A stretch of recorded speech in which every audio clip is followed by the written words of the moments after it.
Oui. Okay. Généalogie de Jésus-Christ, fils. Nous lisons dans le livre de Matthieu chapitre 1 à partir du premier verset. Généalogie de Jésus-Christ, fils de David. Comme c'est le passage de notre temps d'adoration d'aujourd'hui, je vous prie de vous tenir levés avec respect de la parole de Dieu et nous allons entrer dans le vif du sujet après lecture. Généalogie de Jésus-Christ, fils de David, Oui. fils d'Abraham. Abraham engendra Isaac. Oui. Isaac engendra Jacob. Ouais. Jacob engendra Judas et ses frères. Verset 3. Judas engendra de Tamar, Pharès et Zara.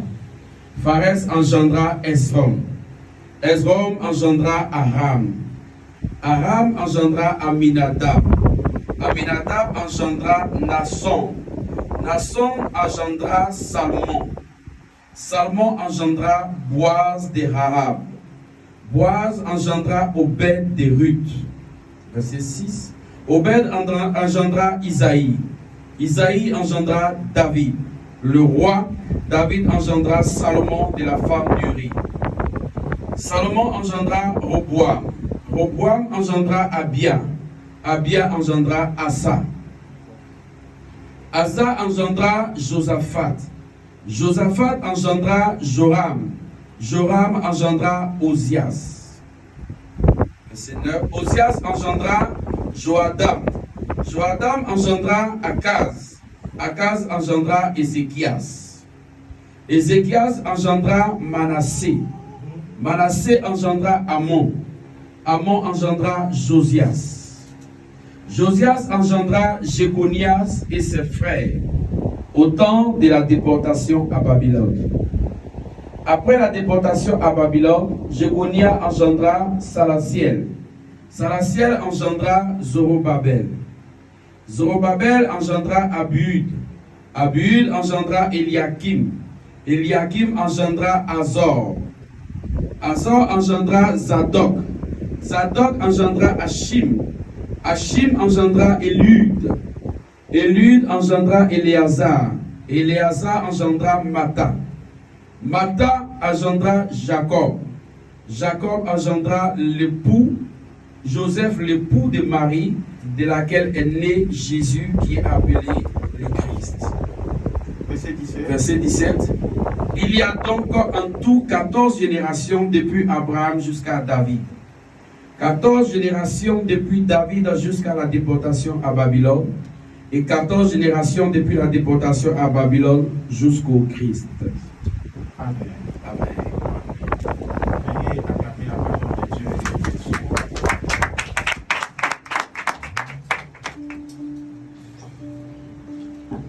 Wow. Nous venons de lire un texte qui n'est pas par moment utilisé pour parler de la part de Dieu. Nous venons de lire un texte compliqué. Et dans cette salle, il y a des personnes qui ont étudié la Bible, qui ont étudié plus loin même que la Bible. Ils ont étudié le langage avec lequel on a écrit la Bible. Ils sont allés jusqu'à... Et ce soir, je vais me débrouiller pour interpréter le bégaiement de Moïse au travers de ce passage. Alléluia. Et cela va nous permettre de comprendre quelque chose avec la marche que nous avons avec notre Dieu.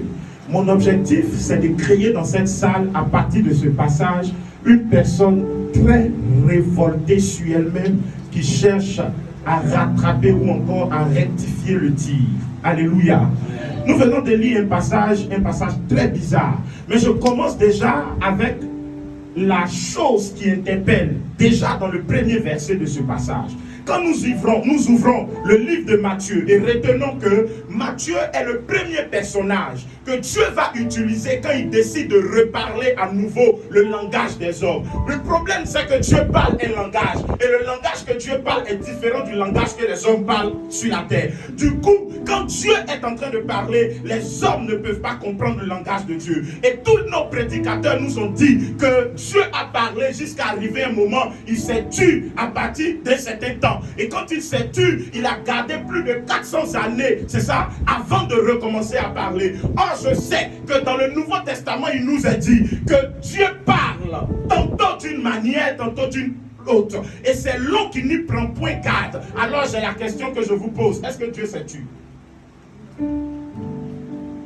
Parce qu'habituellement, nous disons que Dieu a gardé 400 années de silence à l'humanité. Mais ici, quand nous lisons ce passage, on remarque que pour les humains, comme je veux vous faire remarquer, pour les humains, c'était la première fois que l'homme apprenait à écouter Dieu à nouveau. Le problème, c'est ça que Isaïe va nous dire. Il dit la main de l'Éternel n'est pas trop courte pour agir, ses oreilles ne sont pas dures. Mais le problème, c'est que entre Dieu et nous, il y a un fossé, il y a un creux. S'il y a un creux entre Dieu et toi et qu'il y a un fossé, cela veut dire que Dieu se trouve à un pôle et toi tu te trouves à un autre. Et alors, vous ne pouvez jamais vous comprendre. Vous ne pouvez jamais parler le même langage. Parce que nous, en Afrique ici, ou en Côte d'Ivoire, nous sommes en Afrique francophone et nous parlons le français. Mais ceux qui sont en dehors de l'Afrique francophone parlent un autre langage qui est différent de nôtre. Alors, si quelqu'un vient de l'Angleterre, qu'il me parle l'anglais, pour moi, il n'a pas parlé.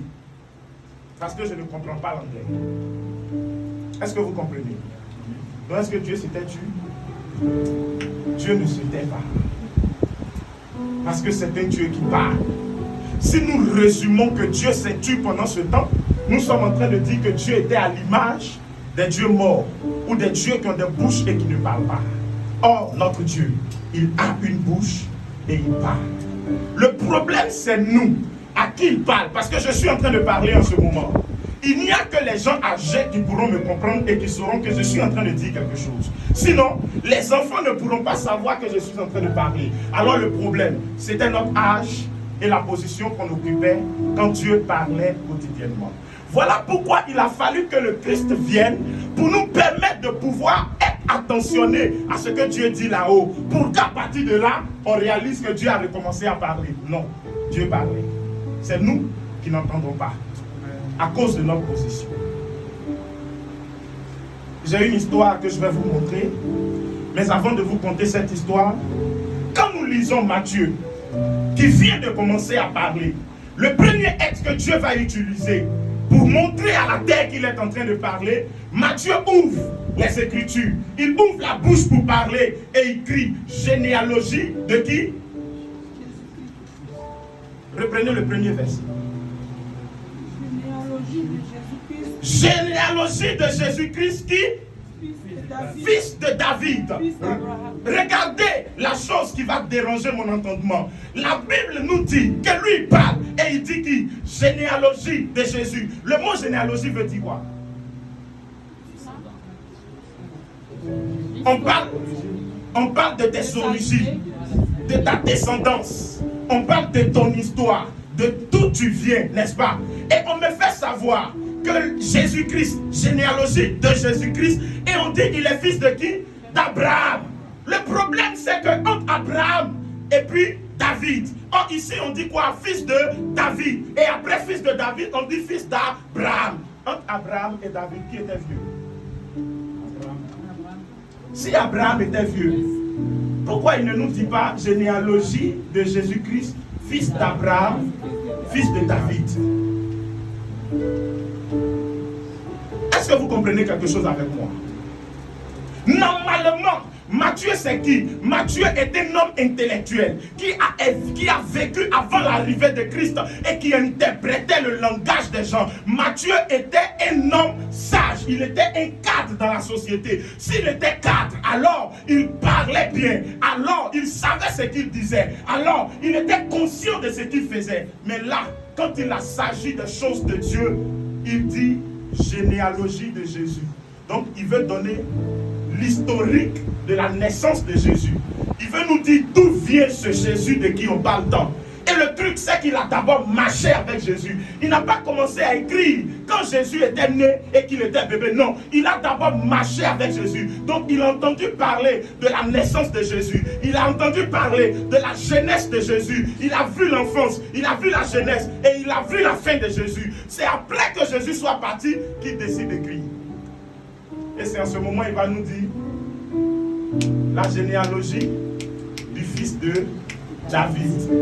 Et après il revient fils d'Abraham. Pourquoi?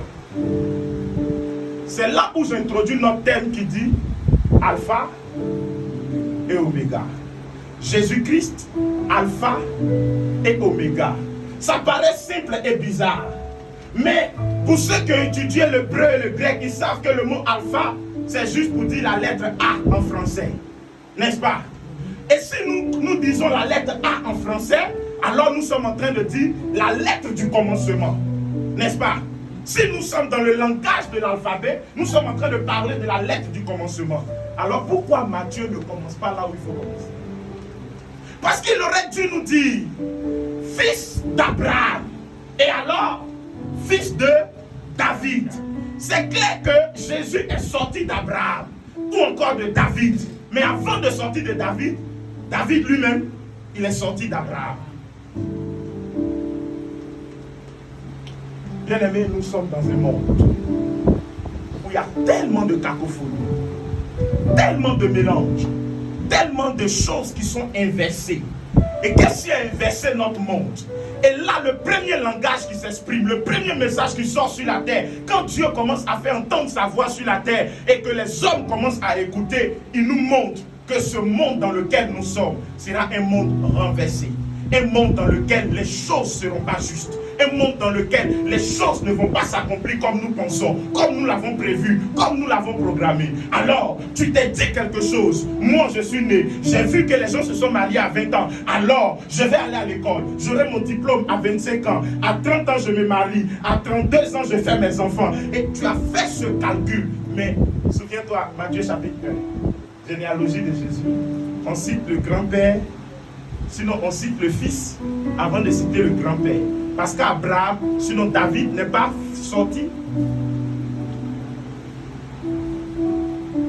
Il n'est pas sorti directement d'Abraham, David. Entre Abraham et David, il y a des milliers d'années. Et la Bible est claire ici. Il y a combien de générations? 14 générations. Bien-aimé, je t'ai fait lire des noms. Dans la lecture que j'ai faite, je t'ai fait lire des noms. Mais je vais attirer ton attention sur une seule chose. Pour que Christ vienne, il faut qu'il y ait combien de générations? Parce que de Abraham, le père de la foi, vous le savez, Abraham est le père de la foi. Qu'est-ce que la foi? La foi est un mouvement qui anime celui qui a accepté Jésus-Christ et qui vient du ciel. C'est ça la foi. Et donc Abraham est le père d'un mouvement. Parce que dans la dimension de père, nous avons 10 types de pères. Et donc, dans le nombre des pères, le père le plus important, c'est le père du mouvement, qui est Abraham. Lui, il a initié ce qu'on appelle la foi. Amen. Et donc, si Abraham est le père de la foi, et que la marche avec Dieu est basée sur la foi, et se repose sur la foi, Dieu dit, d'Abraham jusqu'à ce que Christ n'arrive, ou même David, avant qu'on arrive chez Christ, David, combien de générations? 14. Nous sommes dans un monde où le langage ne va pas nous plaire. Nous sommes dans un monde où le langage est très bizarre, où le programme ne sera pas ce que toi tu as mis en place dans ta tête. Le cœur de l'homme forme beaucoup de projets. Terminez le passage pour moi, s'il vous plaît. La réponse que donne la bouche vient de l'Éternel. Qu'est-ce que ton cœur a prévu faire? Ce que ton cœur a prévu faire, la réponse ne viendra pas de toi. L'accomplissement ne viendra pas de toi. Il y a dans cette salle beaucoup de personnes qui, logiquement, selon le programme qu'ils ont fait, ils ne devaient même pas être ici. On ne devait même pas les connaître. Mais si tu avais respecté ton programme, est-ce que j'allais te connaître, tu allais me connaître? Est-ce que cette connexion-là, tu allais bénéficier de ça? Non. Qui est Dieu pour toi? Alpha et Oméga. Bien-aimés dans le Seigneur, écoutons cette histoire ensemble. Il y a un monsieur très riche, d'une richesse très exagérée, qui a des serviteurs, des servantes à son acquis. Des gens travaillent dans sa maison pour lui. Et un jour, il se lève à 1h du matin. Et qu'est-ce qu'il a envie de faire? D'aller se balader. Et cet homme se balade, il se promène partout. Et il arrive sous un pont. Il arrive sous un pont. Prenons peut-être l'un des ponts que nous avons ici à Gamé et autres. Et il réalise qu'il y a quelqu'un qui est couché là, qui dort. Il fait garer son cortège. Et il va vers lui. Il envoie ses serviteurs, appelez-le, faites-le venir. Mon frère, pourquoi tu es couché ici? Il a dit non, c'est là que je dors. Ah bon, c'est là que tu dors? Prends toutes tes affaires, à partir d'aujourd'hui, tu viens vivre chez moi. Et le monsieur lui dit, moi, il n'y a pas d'affaires. C'est ce qu'il a porté là. Ce qui est chez moi là, c'est ça mon bagage. C'est ça mon affaire qui est là. À part ça, il n'y a pas autre. Et le type lui dit, le monsieur, le riche, lui dit, alors monte avec moi, on va chez moi. Et il reste chez l'homme riche. Il fait 5 ans chez cet homme riche. Il devient donc un homme bien. Après 5 années dans une famille, dans une maison royale, c'est clair que tu ressembles au roi. C'est clair que tout te va bien. Et 5 ans après, le monsieur descend. Et il va vers son protégé. Il lui dit, demande-moi aujourd'hui, après 5 ans qu'on ait vécu ensemble, demande-moi tout ce que tu veux. Je te donne. Tout ce que tu veux. Je m'arrête là et je vous pose la question. Si c'était toi, comme les coups de la vie, qu'aurais-tu fait? Ma sœur, tu allais faire quoi? Il dit, demande tout ce que tu veux. Tu vas faire quoi? Tu vas demander quoi? Ma fille, demande tout ce que tu veux. Dis une seule chose de tout ce que tu vas demander. Dis. Tu veux travailler à ton propre compte. Annie et toi. Tu es devenu gourmand, t'aimes tout. Tu l'es déjà. Amen. Bien-aimé dans le Seigneur. Je suis sûr que si je poursuis la question et que chacun doit répondre, chacun aura une réponse. Peut-être qu'aux yeux de chacun de nous ici, tu vas te jouer les chocos. Mais on dit le gars là, il a tout. Tout, dans tout là, il y a tout. Et il dit, demande ce que tu veux. Alléluia. Est-ce que tu n'es pas toi, cet homme qu'on a trouvé en bas du pont, qui n'avait rien comme affaire, qui avait ses affaires que sur lui, à qui on a dit, viens chez moi. Tu ne méritais pas d'être dans la maison de cet homme. Et il t'a dit, viens chez moi. Tu n'as pas de lien de parenté avec lui. Et il t'a dit, viens chez moi. Tu n'as rien qui te lie à lui. Mais il te dit, viens chez moi. Aucun droit. Mais il te dit, viens chez moi. Aucune vie qui vous relie. Aucun projet, aucun programme. Aucune idée, aucune mentalité. Il n'est retenu par rien. Mais il dit, viens chez moi. Est-ce que vous savez? Peut-être que tu es cet homme. Sous le pont. C'est là que nous tous on était couchés. Sous le pont. Rien ne nous liait à celui qui est venu nous chercher. Dans le dépotoir de l'humanité où on était. Dans la poubelle de la terre où on était. Rien ne nous liait à celui qui est venu nous chercher. Rien. Mais en pleine nuit. La nuit ici symbolise le désordre qu'il y a dans le monde. Symbolise ce que nous appelons le silence de Dieu par moment. Par moment tu cries, tu n'entends rien. Dieu te place dans la nuit. Dans cette nuit où tu es couché sur le pont. Et c'est ça ici. Dieu voit que tu es dans le noir. Il voit qu'il fait noir. C'est en ce moment que lui sort. Les grands hommes ne se promènent pas la journée. Parce qu'ils vont créer un embouteillage. Donc ils sortent la nuit où tout le monde dort. C'est là qu'ils se déplacent. Pendant que tout est gâté et que ton projet n'a pas abouti, tu es couché sous le pont, tu ne ressembles à rien. C'est là qu'il vient et il te trouve. S'il t'a trouvé là, sous le pont, où tu ne méritais rien, où tu ressemblais à rien, où tu étais comme la dépouille et tu étais semblable à des ordures qu'on a jetées. Tu ressemblais à ce qu'on a vomi de toute la création. Parce que nul n'ira traiter avec celui qui dort sous un pont. Tu ne pourras jamais confier ton projet à quelqu'un qui dort sous un pont. D'ailleurs, même quand tu veux faire une affaire avec quelqu'un, tu cherches à savoir qui il est, où il vit, qu'est-ce qu'il a, pour garantir ce que tu vas investir dans l'affaire que tu fais avec lui. Mais il t'a trouvé sous le pont là. Je parle de quelqu'un. Regarde David. Si nous prenons David, pourquoi on l'a placé en premier? Or, on devait placer son grand-père, son arrière-grand-père avant lui. Mais on le place parce qu'il était l'image de ce que je suis en train de compter. Il était l'action palpable de ce que je suis en train de dire. Il est sorti d'une famille de combien de fils? Mais la Bible est claire là-dessus. David ne vivait pas en ville. David n'était pas dans le quartier. David était où? Il n'était même pas au campement. Il était dans les champs, dans les brousses, loin de tout regard. C'est là qu'était David.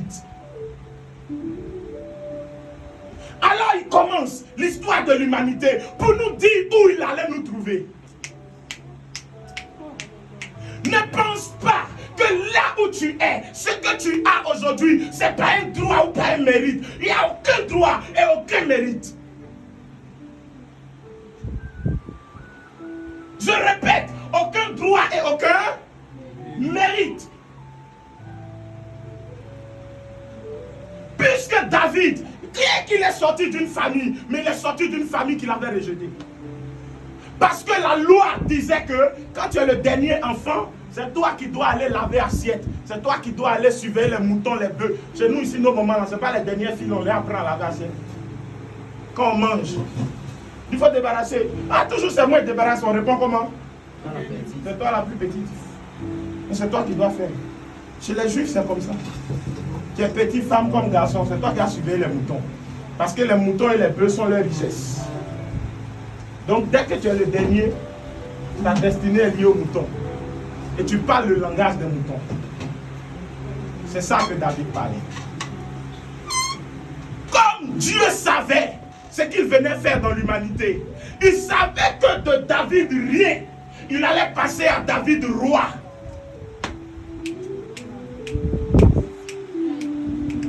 Prépare-toi s'il te plaît, parce que tout à l'heure on va voyager dans l'espace. Voyager jusqu'à atteindre le royaume de Dieu. C'est de ça qu'il s'agit. Qui étais-tu? Cet homme était couché. Cet homme ressemblait à rien. Mais à cause de lui, sous le pont, l'homme riche qui était en train de faire sa balade a arrêté son programme de balade et il s'est intéressé à cet homme. Il s'est intéressé à toi. Il s'est intéressé à toi. En dehors de lui, qui pouvait composer avec toi?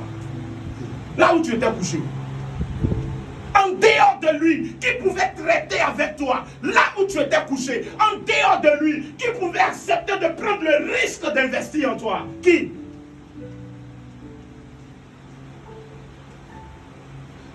Quelqu'un a dit, ta grâce m'a trouvé tel que je suis. Pourquoi?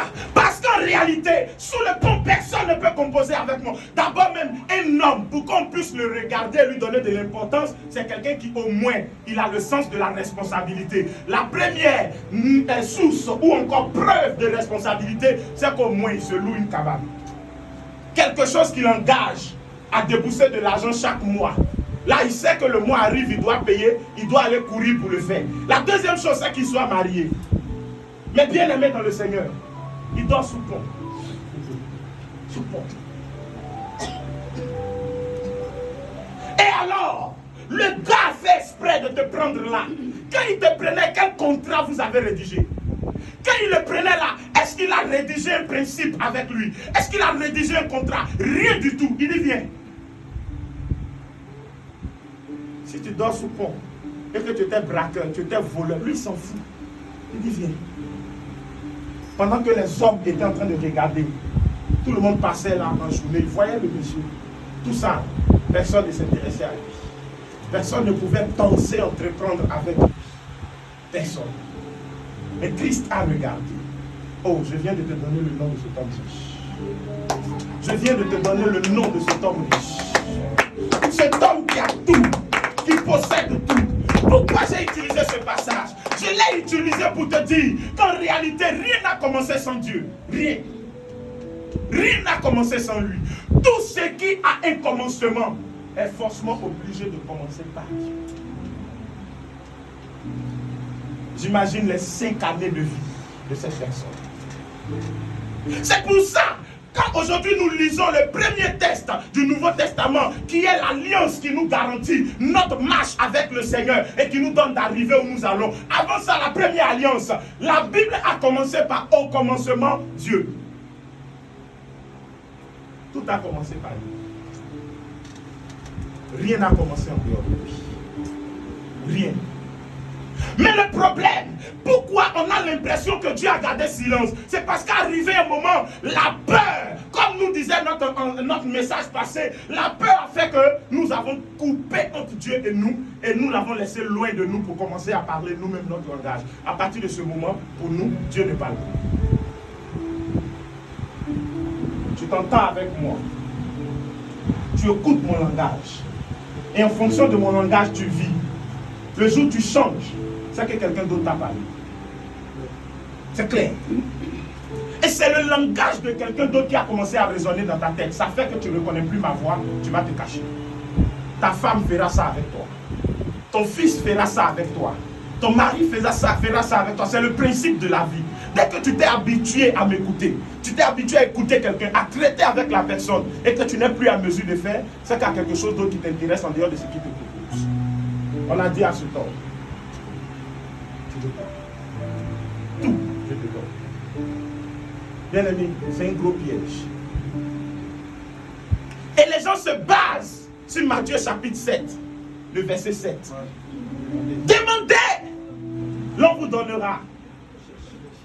Cherchez, vous trouverez. Frappez, on vous ouvrira la porte. Je m'attarde sur Matthieu 7. Demandez, on va vous donner. Et dans la maison là, tu peux demander quelque chose dans cette maison là. Avant de répondre à la question, retourne en arrière. Et c'est ça que nous ne faisons pas souvent. Et à cause de ça, on a rédigé notre vie à un programme qu'on veut réussir. Et on a pris Dieu pour le déposer là, qu'il réussisse nos programmes. Merci. Pour nous donner de réussir notre programme, on a déposé Dieu là comme un gros fétiche. Et puis quand on veut, Seigneur, je veux. Seigneur, je veux. Donne-moi ci, donne-moi ça. J'attends de toi. Et on a de ces prières miraculeuses, stratégiques, pour impressionner qui? Dieu ou nous-mêmes. Parce qu'on utilise ces prières-là très souvent. On pose même des actions. Mais c'est une action pour provoquer Dieu. Ah.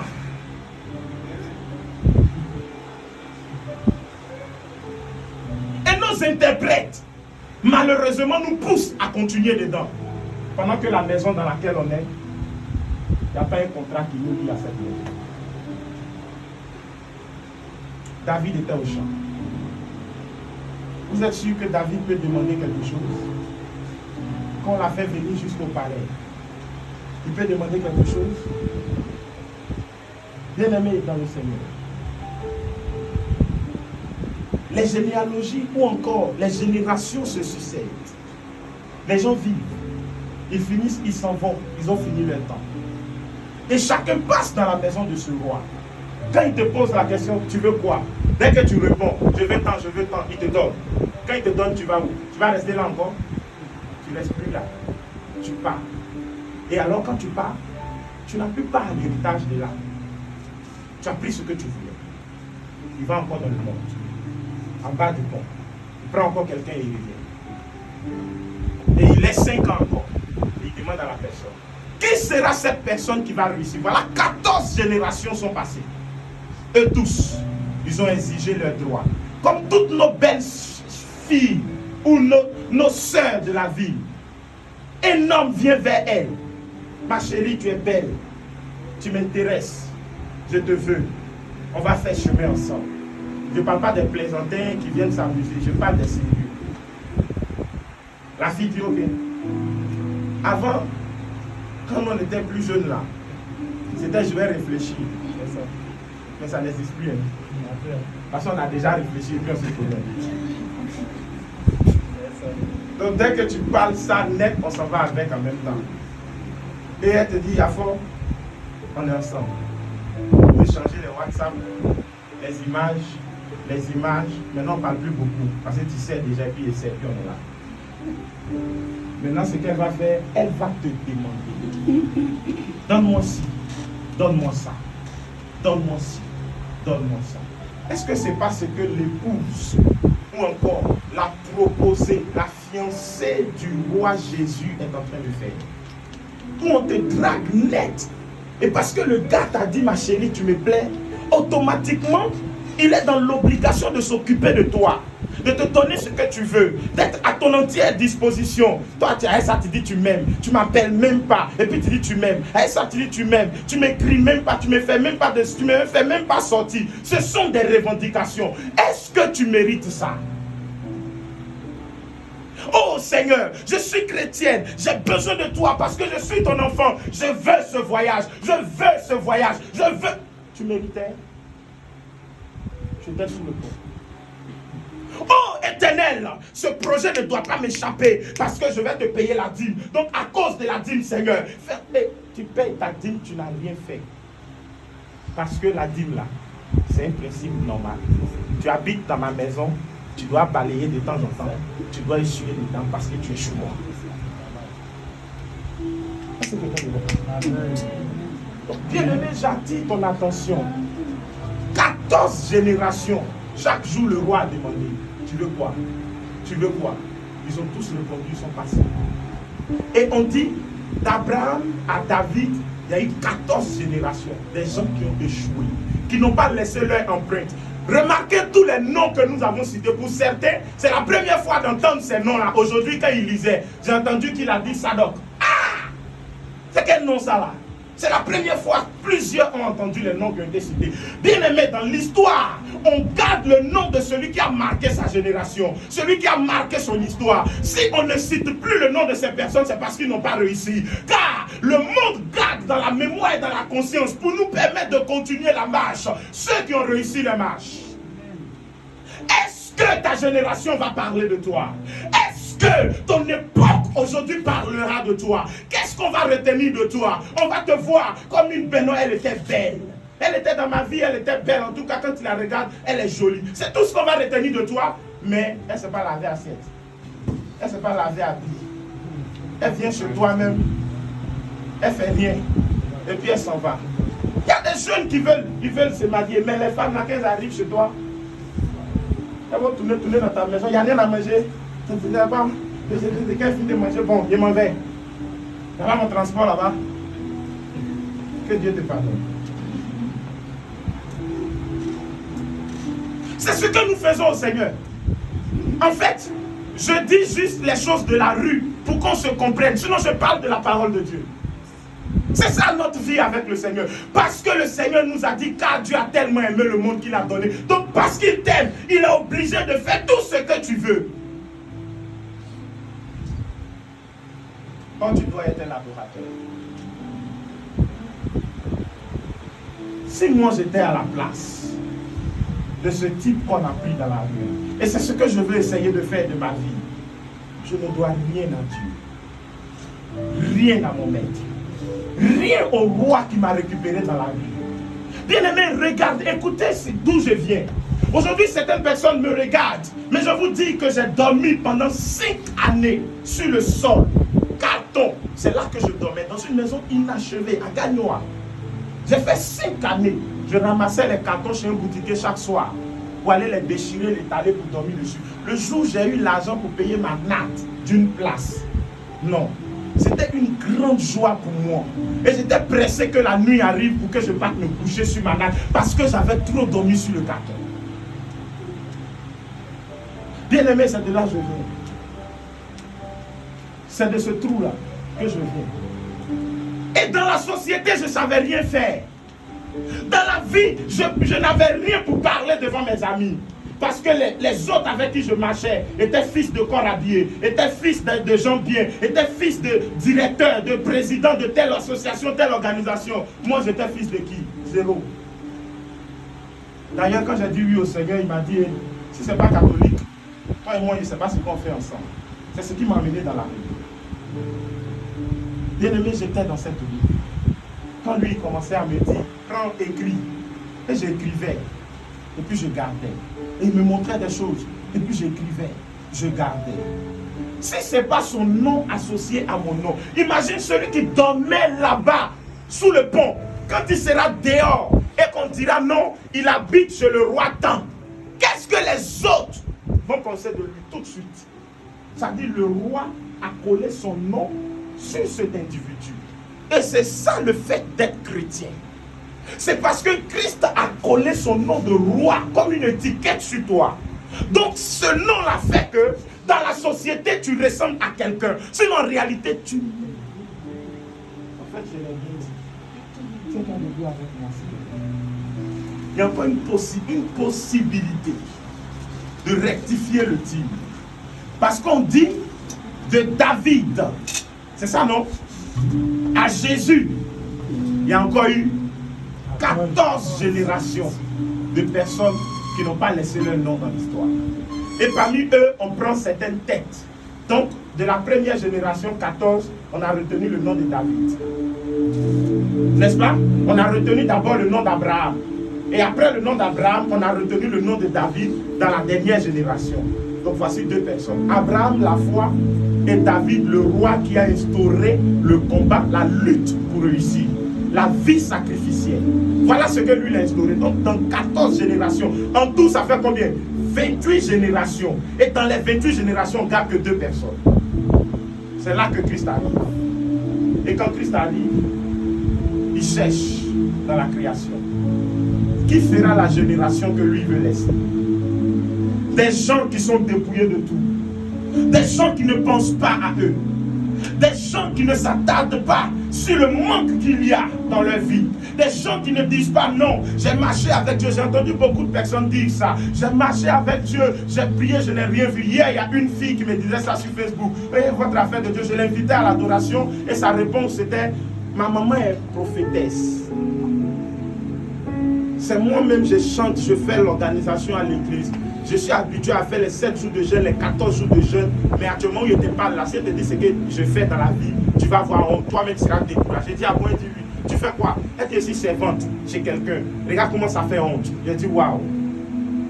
Waouh.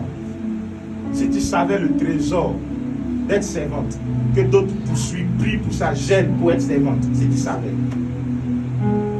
Bien-aimé, la fille que tu as, pour laquelle tu es triste par moment parce que ce que tu veux n'est pas dans ta main, ce que tu regardes chez les autres n'est pas chez toi. Et pour ça tu es triste, tellement triste que tu ne peux même pas vivre ta vie, ta propre vie, tu ne peux pas la vivre. Et à cause de cette tristesse, tu regardes chez les voisins, chez les autres, et tu ne peux pas être toi-même.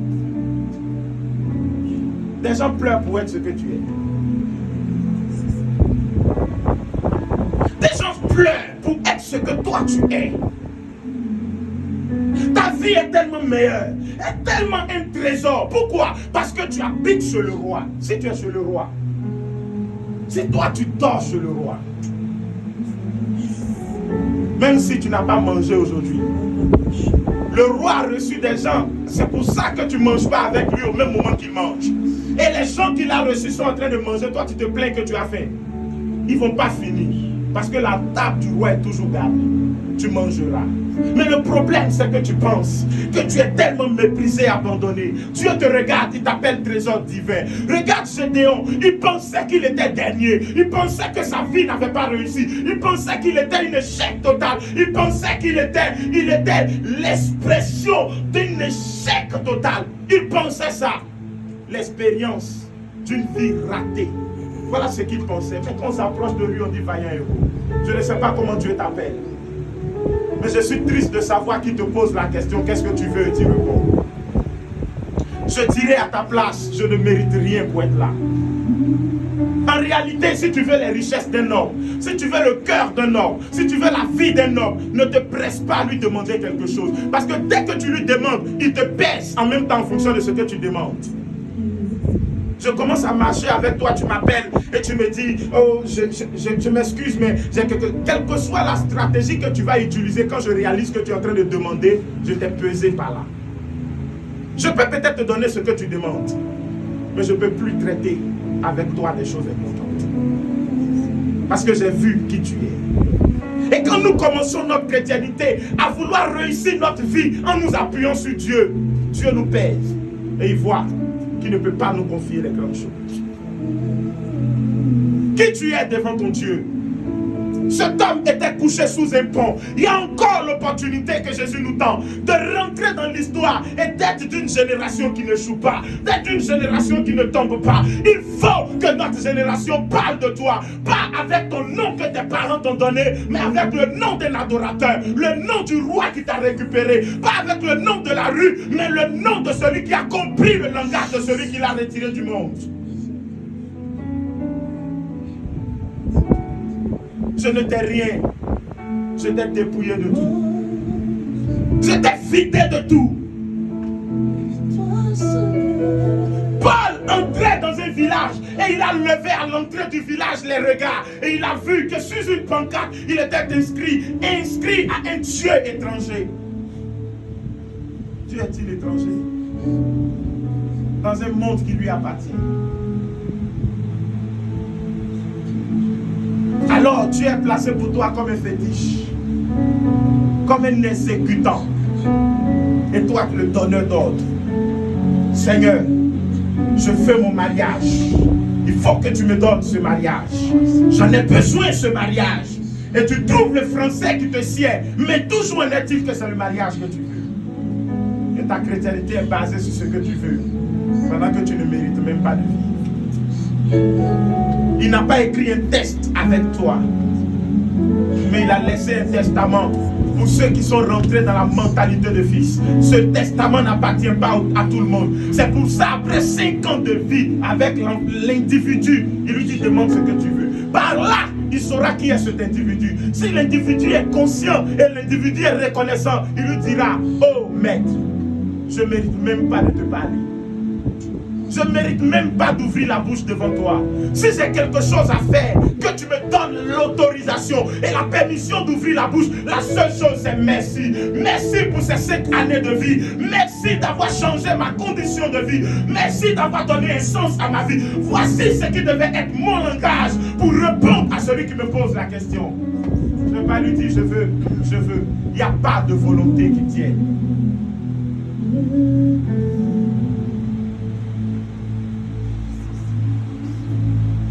Mon âme soupire,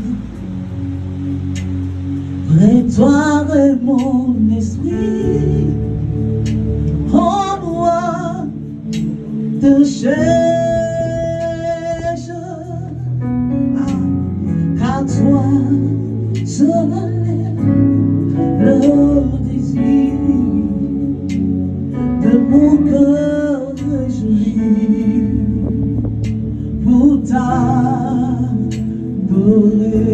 L'église n'est pas habituée à parler au Seigneur pour lui être reconnaissant, parce qu'on ne nous a pas appris la reconnaissance.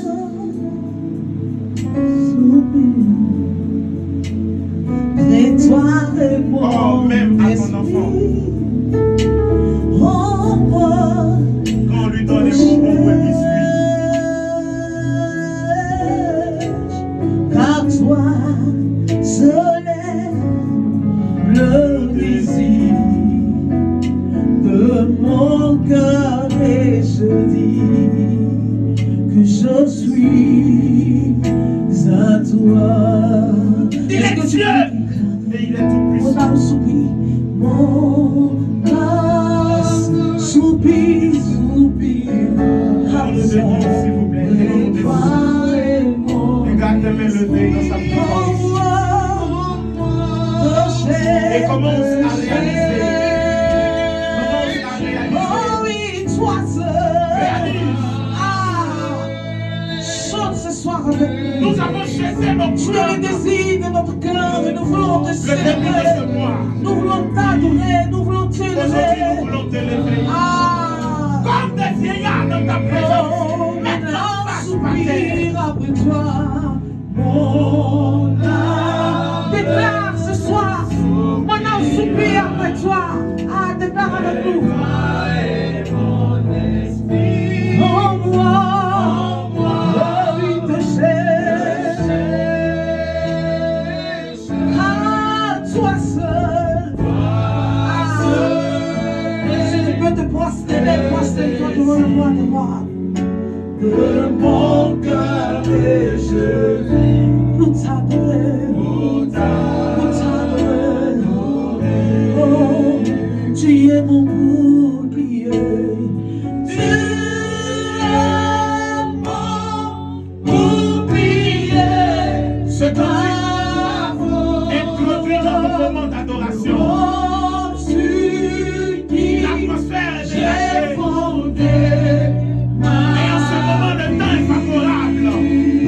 méritez une adoration.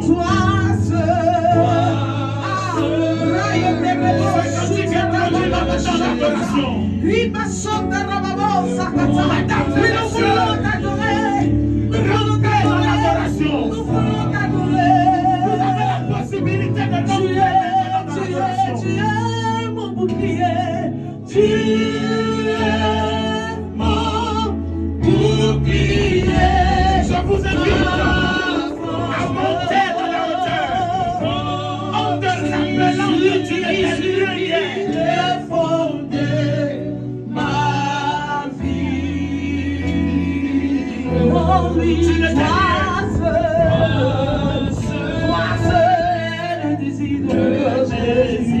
je veux t'adorer, je veux te célébrer, je veux t'adorer. Il n'y a pas comme toi sur le trône. Tu es mon bouclier, tu es mon bouclier. Ma vie de collier, mon aide de collier. Je ne t'ai je n'avais pas.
Oh mon Dieu, c'est toi sur le trône qui est digne de t'asseoir et de calculer ma vie.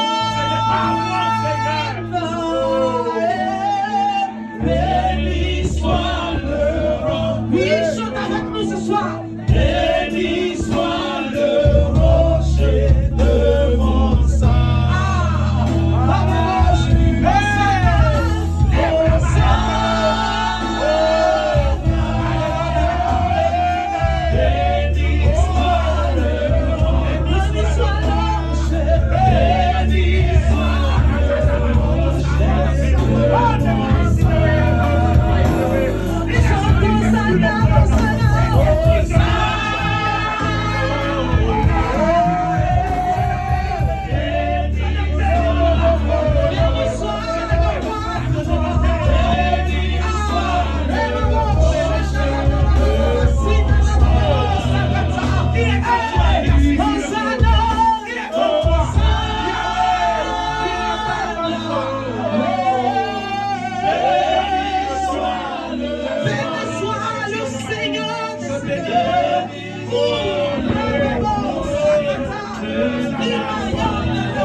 Est-ce que tu peux déclarer des paroles d'amour à ton roi?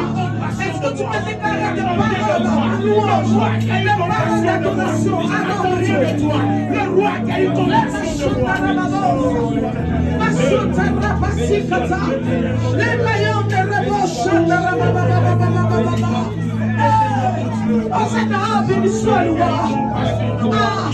Béni soit le roi. Béni soit le roi. Assis sur ton trône de gloire, Seigneur. Nous bénissons ton nom ce soir. Le roi qui a eu compassion de moi. Je bénis ton nom. Je bénis ton nom. Le Dieu véritable. Je bénis ton nom. Hosanna à toi. Hosanna à toi.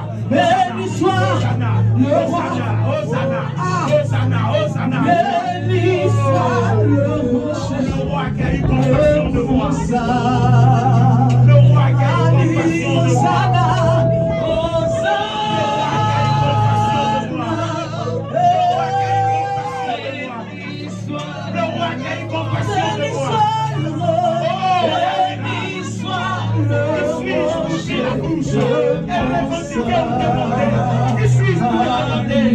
suis, Est-ce que tu peux saturer l'atmosphère de par ton adoration?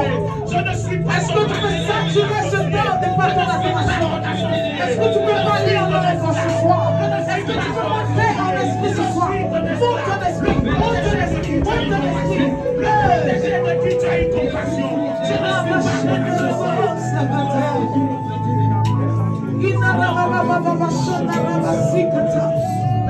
Tu es l'alpha et l'oméga de ce monde ce soir.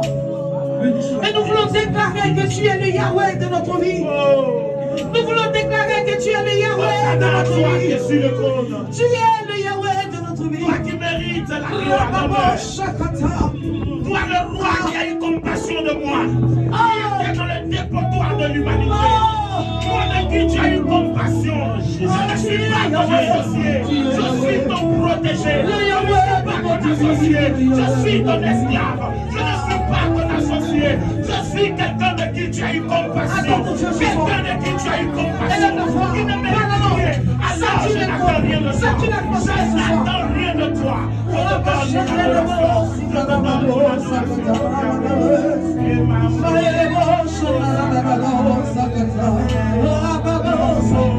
tu es Yahweh, tu es Yahweh, tu es Yahweh, tu es Yahweh, tu es Yahweh, toi qui es assis sur le trône, Alpha, toi qui es digne de t'asseoir et de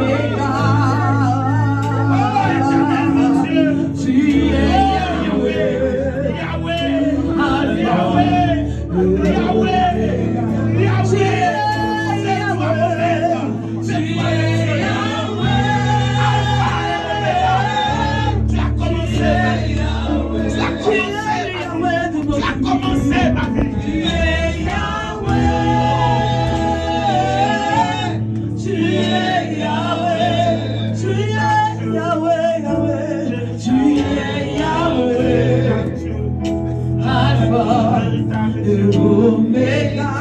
Est-ce que tu peux déclarer ce soir qu'il est le Yahweh de ta vie? Tu es Yahweh. Déclare avec moi ce soir. Alpha et l'Oméga. Tu as commencé l'histoire. C'est toi qui as commencé l'histoire. Tu as commencé l'histoire. Est-ce que tu peux déclarer Yahweh? Tu es Yahweh.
Dépasse le naturel. naturel dépasse ton niveau habituel. L'adorateur doit être une personne qui arrive à faire le challenge et à dépasser son niveau habituel. Sors des limites de ton habitude et va plus loin, car quand tu iras plus loin, tu seras rencontré par le Dieu que tu cherches. Il dit, je me laisse trouver. Ce n'est pas toi qui vas le trouver, c'est lui qui va se laisser trouver si tu le cherches. Tu es le Yahweh de notre vie. Tu es le Yahweh de notre vie. Tu es le phare et l'oméga. Ce soir, nous voulons t'adorer. Monte dans ton adoration. Ah, Monte et dépasse ton nous niveau. t'adorons, Yahweh. Parle le langage de Nous l'adorateur. t'adorons, Yahweh. Parle le Nous langage de t'adorons, l'adorateur. Yahweh. Nous Parle le t'adorons, langage de l'adorateur. Yahweh. Parle le langage de l'adorateur. Ne parle pas le langage que tes pères t'ont appris. Le langage que tes professeurs t'ont appris. Le langage que tu as appris dans la rue. Non, parle le langage que ton histoire t'a communiqué. Tu es Yahweh, Yahweh. Ah, nous t'adorons, nous t'adorons, nous t'adorons. Rappelle-toi qui tu viens. Yahweh, tu es Yahweh. Rappelle-toi d'où tu viens. Tu es Rappelle-toi d'où tu Yahweh. viens. Monte. Oui, il est le Yahweh de notre vie. Monte dans Tu ton es adoration. Yahweh. Monte au niveau de l'adorateur. Tu es Va plus loin dans ton Yahweh. adoration. Tu es Yahweh. Va plus loin dans ton adoration. Alpha Oh. et Omega. Tu es Yahweh, Yahweh. Tu es Yahweh. Monte dans ton adoration. Alpha et Omega. Est-ce que tu peux saturer l'atmosphère dans ton adoration? Transforme-toi en adorateur. Ah, nous t'adorons. Transforme-toi en un adorateur. Transforme-toi en un adorateur. Ne revendique rien. Ne revendique rien parce que tu ne mérites rien. N'attends rien parce que tu ne mérites rien. Alors, celui que tu vas adorer, fais monter ton adoration. Fais monter, fais monter, fais monter, fais monter, fais monter, fais monter, fais monter ton adoration. Monte plus haut que ça. Monte et va dans les hauteurs. Monte et va dans les hauteurs. Que ton adoration atteigne le niveau de celui qui a dépassé la reconnaissance.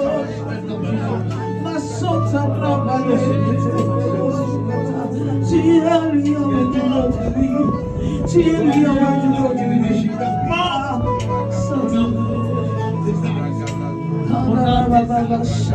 Ce qu'il te réserve est plus grand que ce que tu demandes.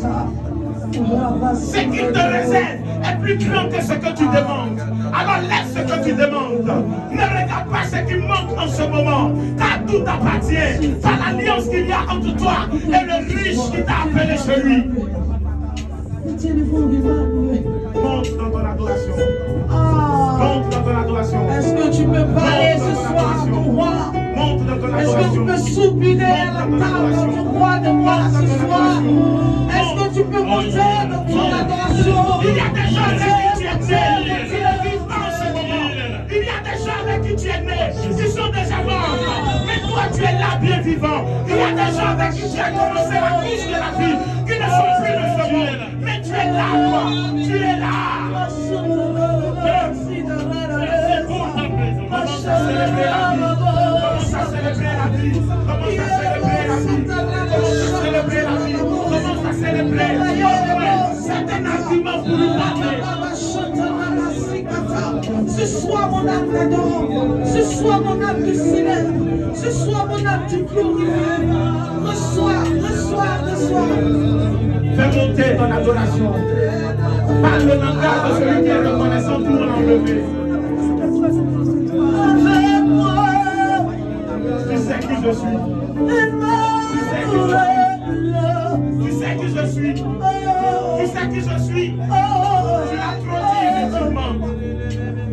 Emmanuel, Monte dans ton adoration. ici présent. Monte dans ton adoration. Avec moi, Oh. Emmanuel. L'atmosphère est en train de saturer par ton adoration. Quelqu'un est en train d'attirer le regard de Dieu sur lui. Quelqu'un est en train de faire des sanctuaires. Quelqu'un est en train de faire des sanctuaires.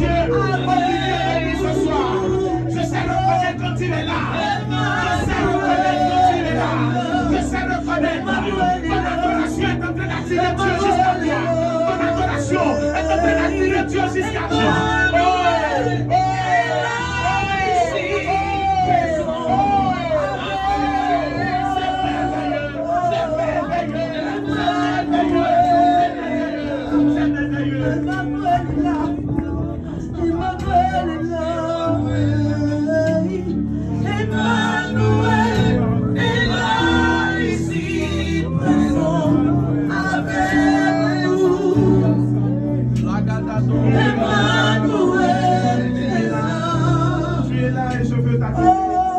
Tu es là et je veux t'adorer. Je me prosterne devant toi pour te donner l'adoration. Jésus de Nazareth, ici, présent. Tu as répondu à notre appel. Tu es venu au milieu de nous. Je veux t'adorer. Tu es venu au milieu de nous. Je veux t'adorer. Tu es venu au milieu de nous. Je veux t'adorer. Comme on ne peut t'adorer.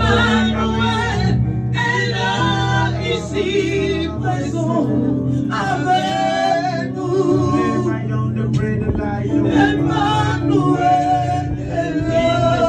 the wind, the Lord, the fire, the wind. Oh, bring the power, the wind, the Lord, Emmanuel, ici, présent, avec nous. Merci, Seigneur. Emmanuel, est-ce que tu crois qu'Emmanuel est là ce soir? Est-ce que tu crois qu'Emmanuel est là ce soir? Emmanuel est là. Emmanuel nous fait du bien ce soir. Véritable.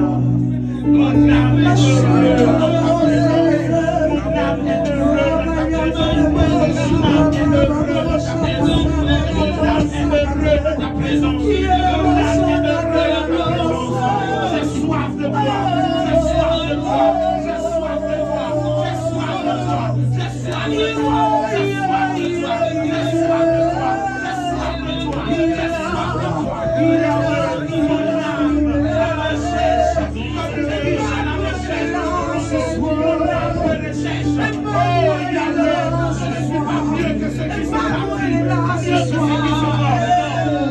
Nous t'adorons, Emmanuel. Nous t'adorons, Emmanuel.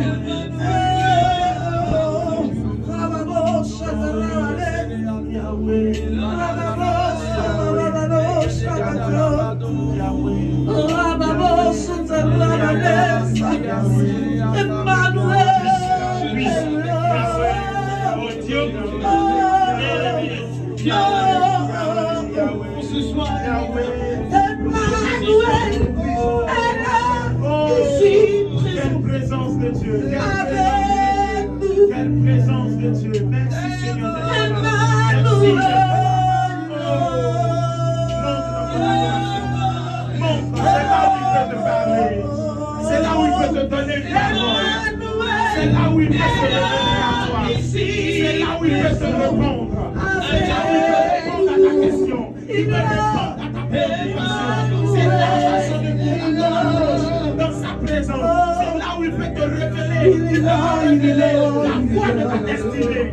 Emmanuel est là, Emmanuel est là. Emmanuel est là, Emmanuel est là.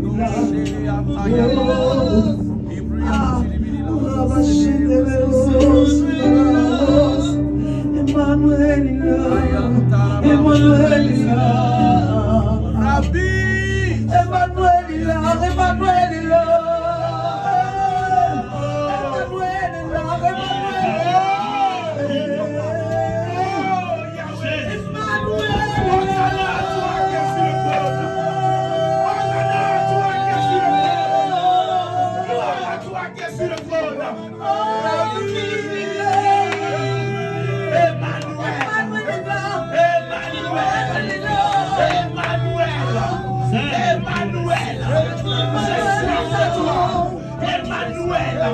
J'ai soif de toi, Emmanuel. J'ai soif de toi, Emmanuel. J'ai soif de toi. Emmanuel est là. Il est là. Emmanuel est là.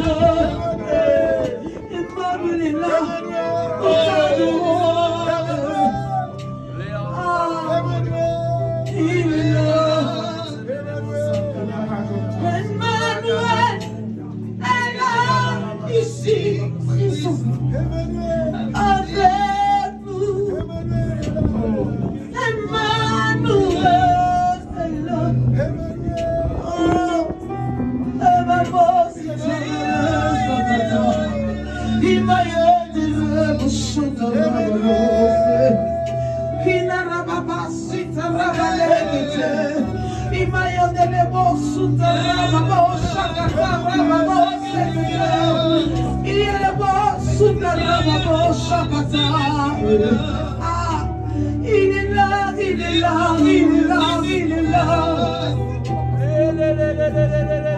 Il est là. Emmanuel est là. Emmanuel est là. Et nous t'adorons. Nous t'adorons. C'est ton atmosphère à toi, l'éternel. Et c'est ton temps de lui présenter ton langage. C'est là où on peut parler à son Yeshua. Ce soir, nous crions à toi. Yeshua. Mais regarde, réalise que la place que tu occupes dans la société est un privilège. Tu as commencé la vie avec des gens qui ne sont plus là. Je t'informe qu'Emmanuel est là. Je t'informe qu'Emmanuel est là et il t'écoute ce soir. Regarde le travail que tu as. Tu ne le mérites pas, c'est lui qui te l'a donné. Regarde le titre que tu as, le roi que tu sens dans la société. C'est son amour. Est-ce que tu peux déclarer ce soir? Regarde, tu peux t'accoucher de ce soir.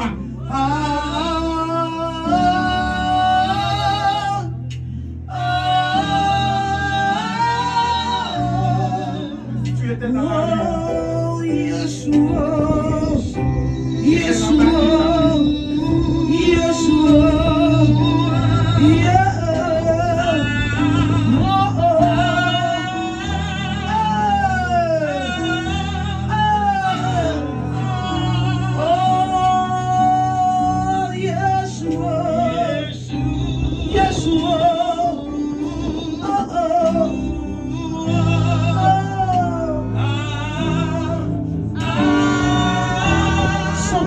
ce soir. Chante avec nous ce soir. Mon pas ce chant déclare Yeshua. Yeshua. Il est mon sakata. Il est là. Déclare Yeshua.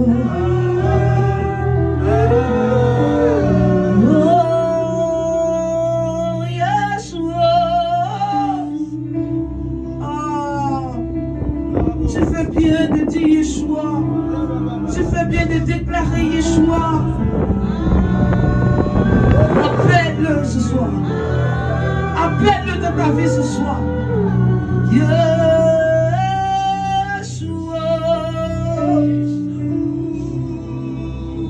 Est-ce que le cœur peut m'aider?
Yeshua, nous t'appelons.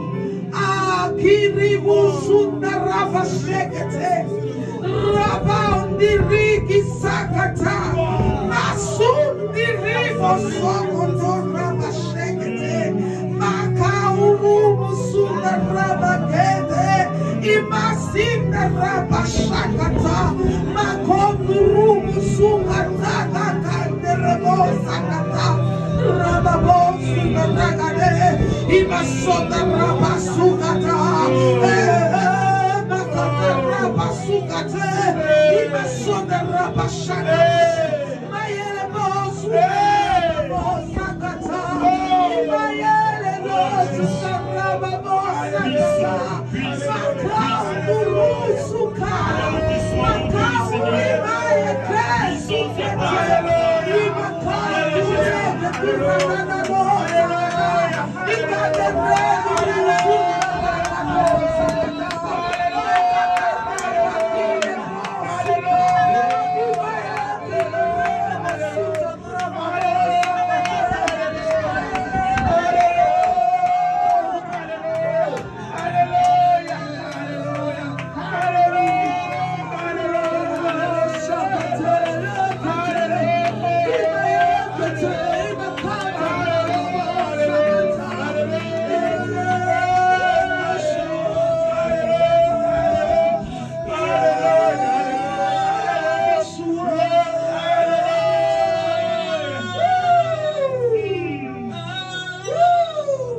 Ce genre de moment qui renouvelle. Ce genre de moment qui renouvelle. Qui renouvelle. Dans le rocher. Dans le creux du rocher. C'est là le renouvellement. C'est là le véritable renouvellement.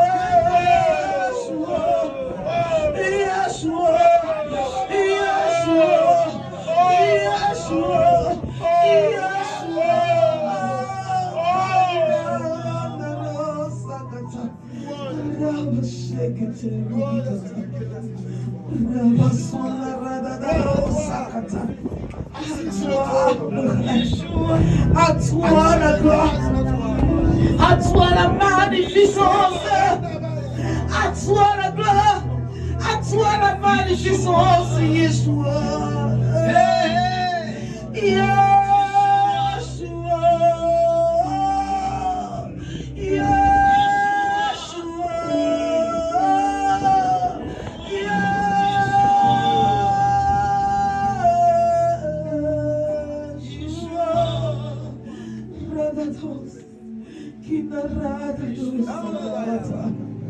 Yadaraosa, Kanereo Sutarakata, Makaundurusu Kataraba Shekete, Irabaundurosu Kataraba Sukata, Rabakilu Usunda Rabalo Sakate, Makaundurusu Kataraba Shekete.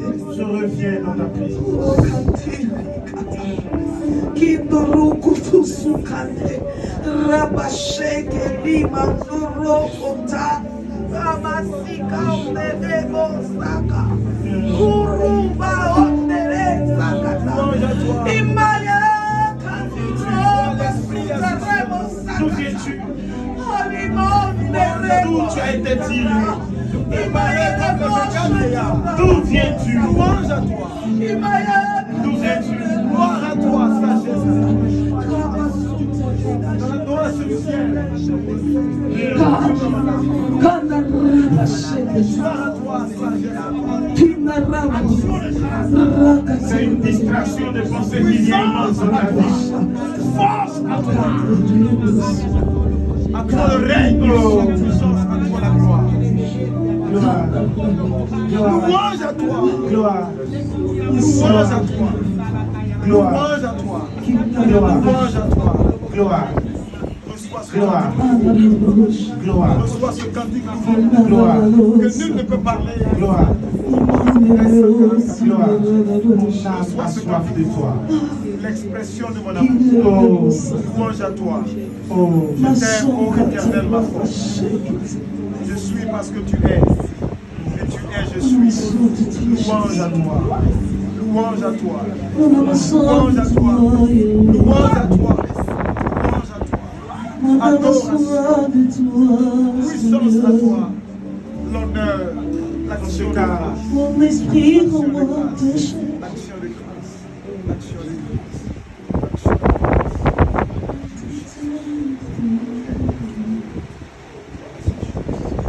Médite sur ton parcours. Médite sur ton parcours, sur ta marche. Médite sur ta marche.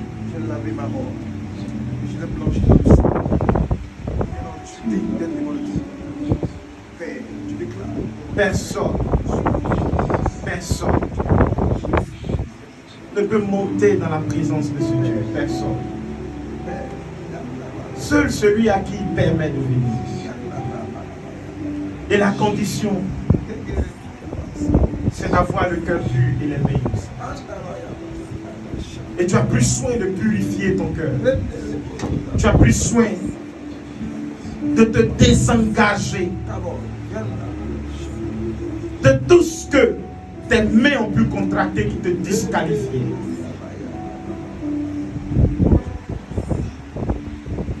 Ce que tu es est une grâce. Ce que tu es est une grâce. Des gens t'apprécient dans ce monde parce que lui t'apprécie là-haut. Sinon plusieurs passent inaperçus sur cette terre. Les gens te valorisent ici parce que lui te valorise là-haut. Il fait de toi une personne importante. Il fait de toi une personne importante. Je veux que ton cœur s'exprime. Je veux que ton cœur s'exprime. Ton cœur s'exprime. Il me fait comme toi, mon Dieu. Ne parle pas le langage de ce monde. Il peut agir comme toi, mon Dieu. Tes soucis, tes inquiétudes, tes lamentations sont inutiles. C'est une distraction. Fais monter l'expression de ta reconnaissance qui dévient une Reçois des adoration. chants, ils ont une harpe. Reçois cette louange, cette adoration, comme le son d'une harpe réglé. Le niveau que tu as Un atteint, musicien c'est pas qui s'est sa main, accordé pas sa une louange force. de qualité. Père, tu es assis sur le trône et tu contrôles. Comme une jeune fille qui était illettrée dans le village. Ce n'est ni une chaîne, c'est un trône. Au fond du village qui ne savait rien de la vie. Qu'on est allé récupérer et qui a épousé le roi.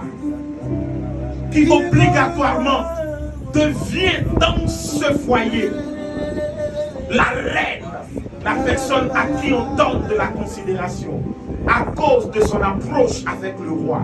Seigneur, Le Seigneur te laisse venir dans sa présence tu enlèves des hommes. pour que tu sois important dans la Je société. suis important là où Vasti a échoué.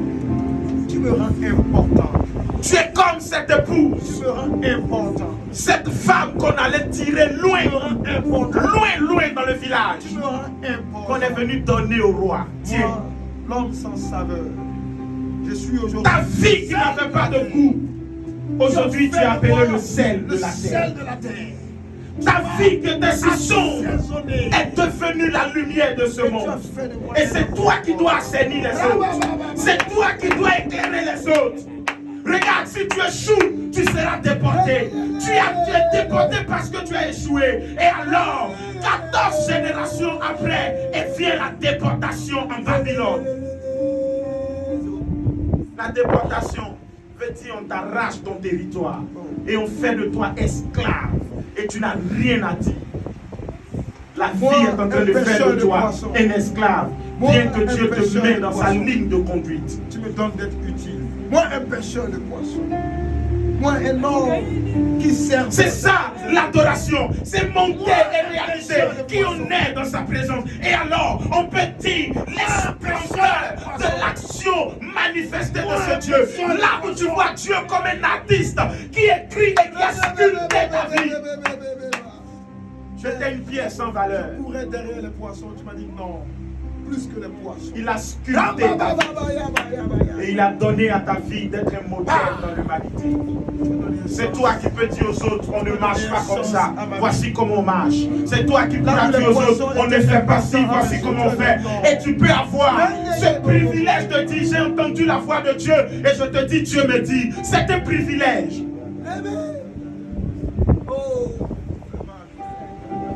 Toi qui peux interpréter devant Dieu le langage, c'est un privilège. Tu étais brigand ici. Tu étais voleur ici. Tu avais une sale vie. Il a façonné, il est arrivé dans ton histoire comme un sculpteur. Il t'a pris, il t'a mis dans le moule de sa pensée et il a sculpté la vie que tu as en ce moment. Il a fait de toi une pierre précieuse. Le vagabond tu étais. Il a donné un sens à ta vie. Que demande de plus? Que demander de plus? Que réclames-tu de plus? Il te permet d'entendre sa voix et d'interpréter le songe des autres. Il te permet d'interpréter la vie des autres, d'interpréter le songe des autres et de remettre ceux qui sont quittés sur le chemin. Il ne passe pas toi pour régler les situations qu'il peut régler lui-même. Il passe par toi pour régler des problèmes qu'il peut régler lui-même. Et tu penses que c'est parce que tu as assez d'argent que ton argent participe aux choses de l'église. Non, c'est parce que Dieu te fait grâce pour que tu sois utile dans sa maison. Il passe par toi pour régler un problème qu'il peut régler lui-même.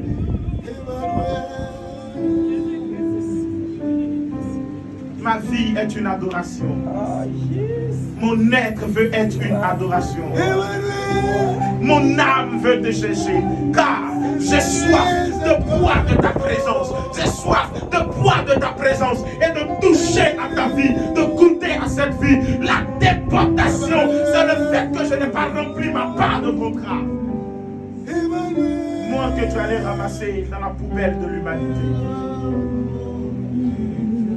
Tu te plains du travail que tu fais. Même chose comme toi, il y en a son braqueur. Assis sur le trône. Mon mari ne me respecte pas. Mon mari ne fait pas ci. Mon mari ne me donne pas ça. Mon mari ne fait pas ci. Mon mari, et tu passes ta vie à te plaindre. Or, la même place que tu as, elles sont plusieurs qui ont ton âge, plus belles que toi, qui n'ont même pas de foyer. On continue de les appeler du nom de jeunes filles qu'on a connues depuis qu'on les connaît. Quand on t'appelle madame.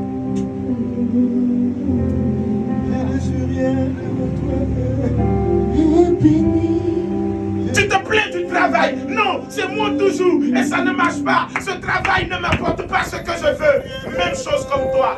On l'appelle ton clé dehors. Et toi, tu as un nom important. Et tu as un travail important. Elles n'ont pas demandé à faire ce qu'elles font. C'est la vie qui les a coincées dans ça. Et toi, la vie t'a épargné. Parce que Dieu a mis sa main dans ton affaire. Je veux faire monter mon adoration. Tu dormais dans les rues ici. Et on a collé ton nom. Ou encore ton activité est devenue ton nom. Popito, Aboki, Garba. Voici les noms qu'on t'a donnés dans la société. Et à cause de lui aujourd'hui, tu es appelé serviteur de Dieu. C'est une grâce. C'est un privilège. Assis sur le trône. Le ciel est ton trône. L'amour infini de Dieu. Toi assis sur le trône. Le ciel est ton trône. Et la terre est ton marché. Parle à ton Père. Assis sur le trône. Parle-lui. La terre bénit le roi des rois. Aujourd'hui, tu es mère dans la société. Tu es mère. Tu as expérimenté tes mères. Elles sont dans des foyers, mariées légalement, et elles poursuivent pendant des années. Un seul enfant, toi tu en as eu un, deux et plus. Par sa grâce. Je me souviens de l'amour de Dieu. C'est vrai. Oui, je veux bénir. Bénis le roi des rois. Bénissez, bénissez.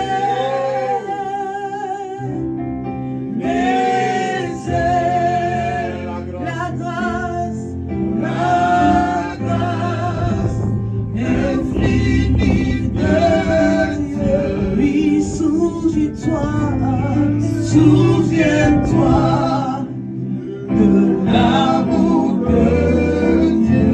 Et bénis le roi de gloire. Et bénis le roi des rois. Chantons Ebenezer.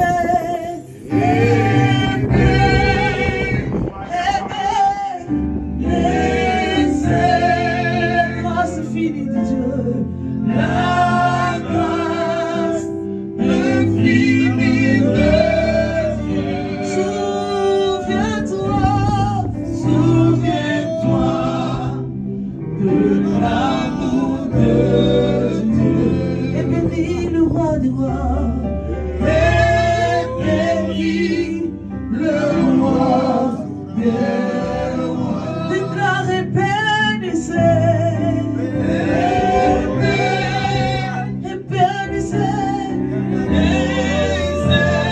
La grâce infinie de Dieu. La grâce infinie de Dieu. Ce soir, nous voulons témoigner de l'amour de Dieu. Car nous finissons l'année 2023, nous rentrons en 2024. Mais jusqu'à là, le Seigneur s'est souvenu de nous. Jusqu'à là, Éternel s'est souvenu de nos familles. Chantons Ebenezer. Souviens-toi de l'amour de Dieu.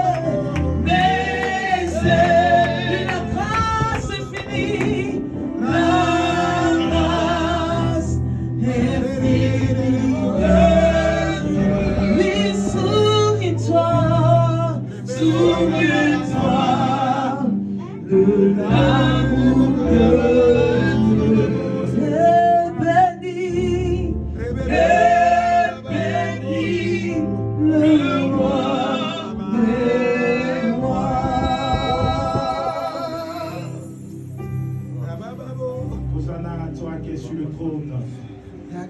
Toi qui es digne de louange et d'adoration. Nous bénissons ton nom pour